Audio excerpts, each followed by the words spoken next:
right, vakomana veve vazorwadziwa vakupindawo muvanhu vakutraya kuda kutaura zvinhu zviri kuitika mune vanhu ende vakutanga kubuda pachena kuti mhuri yezimbabwe zvinhu zvavari kutaura zuva nezuva inyaya yechokwadi ende vamachakaire vari kuratidza kuti vane kasituation kavasangana nako munovaziva vatino machakaire kamumwe wevakomana veZANU PF asi apa tiri kuona kuti vadzoka kuvanhu asi vanhu vakawanda vari kutaura kuti vatino machakaire vanogona kutodzingwa basa vachidzingirwa mashoko avari kutaura nekuti vakuru veZANU PF ndo zvinhu zvavasingade kunzwa ende vatino machakaire vakuita kunge vafumura Minister of Health ende vakuita kunge vafumura vaMunangagwa kuti zvinhu zviri kutaurwa nevana veZimbabwe mumasocial media mazuva ese inyaya yechokwadi ende vatino machakaire vari kuratidza kurwadziwa nesituation iripo ende unongoziva kuti ZANU PF haidi munhu anotaurawo mashoko akaita seaya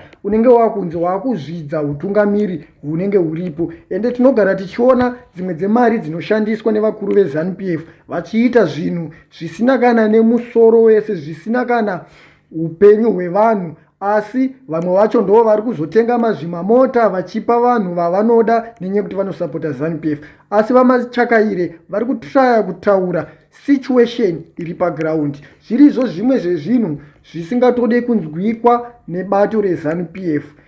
Vamachakaire, I visited one of our public health institutions this morning to see a relative and left deeply concerned by the condition. I witnessed what I saw was deeply moving, a clear indication that many of our people are facing serious challenges. The growing public outcry over a healthcare system is not an exaggeration in reflect the difficult experience of many citizens.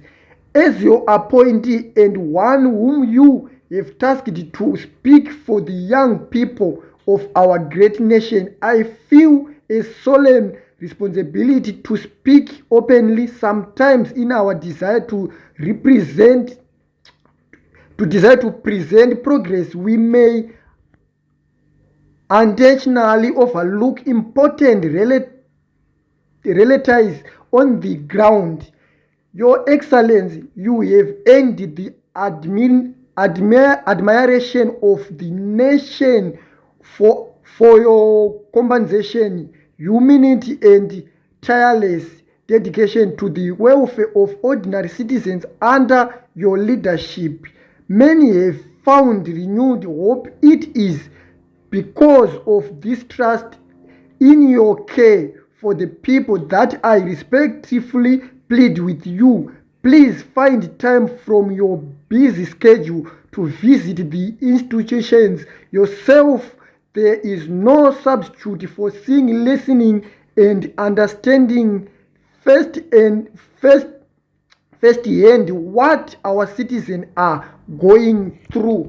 Vatino machakaire vari kutaura nezve situation yavasangana nayo pavashanyirawo mune zvimwe zvipatara zviri munyika vachiudzawo vaMunangagwa kuti mutungamiriri wenyika ndinokumbirawo mukazowana time kana kuti panguva yenyu yebasa muwanewo rimwewo zuva remunoshanyira zvipatara munoona situation iri muzvipatara. Situation iri muzvipatara iri kurwadza ende situation iri muzvipatara haisi kufadza, zvichitoreva kuti amenoti Minister of Health vacho basa racho ravari kutambirira mari vachinzi ndi Minister of Health nderipi ende vaMunangagwa vacho tinogara tichinzwa vachitaura kuti zvinhu zvese munyika zvakarongeka. Zvakuzoonekwa nana Tino Machakaire ende Tino Machakaire angomuka akatongonyora paplatform rake achikumbira kuna vaMunangagwa. Zvazokonzeresa muromo, vamwe vari kuti Tino Machakaire akuita kunge anyadzisa vamwe vake asi nyaya ari kutaura iri nyaya yechokwadi. Zvichakonzeresa kuti muZANU PF mutange kuita nyonga nekuti mubato reZANU PF havadi kuudzwa chokwadi chinenge chiri paground. Unenge wakuita kunge wavazvidza asi ndo nyaya dzinenge dziri dzechokwadi, nyaya dzinenge dziri paground.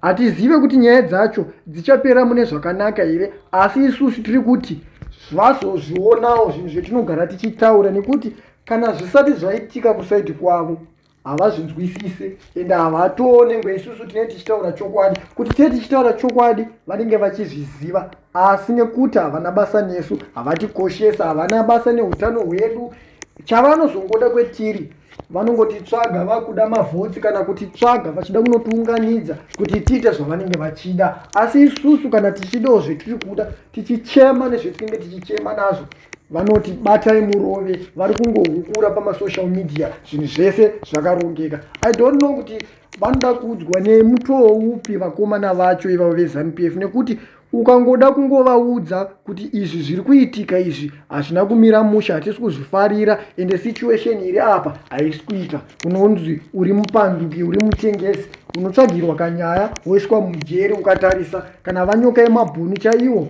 nyaya yavo iri kunetsa panguva yetiri inoi, vakatoita nekucherwa nekuSouth Africa kwavari kwacho ikoko kuti vangovabata vavadzose vavanyudze. Ndo mabasa eZANU-PF, hapana munhu asingamaziva kuti ZANU-PF inoda kupedza munhu wese anosumudza musoro, anoda kumirira vanhu, achida kuonesa vanhu kuti zvinhu zviri kuitika munyika, situation iri munyika yedu yeZimbabwe haisiriyo. Ngationesanei vakuru, mutitirowo zvakati. Vanenge vakutoti uda kutipidigura, uda kutonga nyika, uda kuzvidza hurumende, zvauri kutaura hazvitaurwe. Vamunangagwa zvinhu zvese nehurumende yavo, vanogara vari right, havadi kuoneswawo. Asi zvetinoziva ndechekuti munhu anonzi president atoriwo munhu akangofananawo nesu vanhu vasiri mapresident.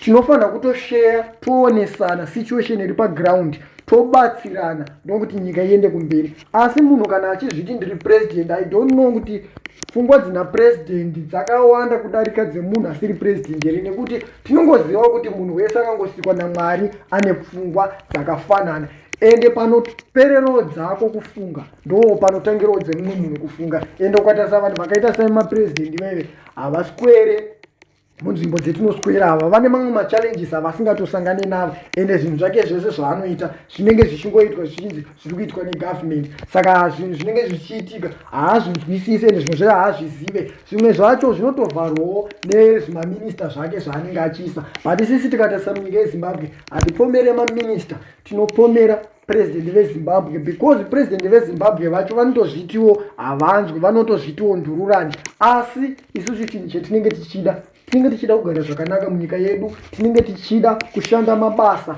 semushandirwo unoitwawo mune dzimwe nyika dzakabudirira dzemuAfrica. Because ukaenda kunyika dzakaita seSouth Africa unosvika uchinoona zvinhu zvese zvakarongeka, ende ukasvika kwekuya hauone kana zvimaroad block like zviri munyika yedu yeZimbabwe, zvekuti road 1 unoona ine 5 maroad block. Road 1 inenge yakamiswa maziroad block, mazipurisa akawanda, ende ukasvika mutaundi unongosvika uchingoona mazipurisa ari kutenderera nemboma. I don't know kuti mapurisa anongoswera achitenderera mutaundi munonyanyoparwa mhosva yakaita sei mutaundi, nekuti munoiswa polisi yakawandisa. Chinhu chese chiri munyika yeZimbabwe chakutorerwa mari, ende mapurisa acho mari dzacho dzavari kupiwa vakungopona nekutonyorwa, because ukada kutarisa pei yavo hapana mari dzezvinhu dzavanopiwa. Ende muZimbabwe yakangwarira kubira vanhu vari kutotsvaga mari, asi iyo Zimbabwe yacho iri kutadza kupa vana venyika yedu yeZimbabwe mabasa kuti vashande, asi vari kuzovatera pavari kutsvaga napo pacho, pavari kushingirira, pavari kuhasela, because nyika yeZimbabwe yangova nyika yekuhasela, haichazivi nyika yekuti tinotarisira kuti hurumende yedu yeZimbabwe inokwanisa kutipa mabasa. Hurumende yeZimbabwe yakatokonewa kutipa mabasa, ende ukatotarisa nyaya yemabasa havambofe vakataura nezvayo. Nguva yavo zhinji yese vanongogara vachitaura nezvebato reZANU-PF. Ndo yatoo hurumende yacho, hatichatonyasoziva kuti ZANU-PF zvinhu zvese zvayakungoita ichishandisa bato, havachashandise kodzero dzevanhu, vakungoshandisa chimutemo chebato ravo. Ende ukavatarisa vakomana vacho vanotaura kuti nyika inoyi yakauya neropa, saka kuti tiidzosere tinoidzosera neropa. Ofuichi ukatatarisa vanhu vacho vanenge vachizvitaura zvimachembere, ana Christopher Mutsvangwa, vamunangagwa vacho, ukada kutarisa maeji avo zvichembere zvekuti achigone kumhanya kana 100 meters, but chinenge chichingogwauta chichitaura shiti, because chinenge chakaprotectwa nesu isusu mayuti acho. Wazvibatarisa masoja emuZimbabwe akawanda, kuti tikatoti emuZimbabwe techinyepa masoja akawanda avanenge vachitotemba acho ndo masoja echidiki mayuti, asi ndo masoja acho futi asiri kutambira mari, ndo vanhu vacho vanenge vachitembwa kuprotecta chichembere zvinogara zvichitaura shiti.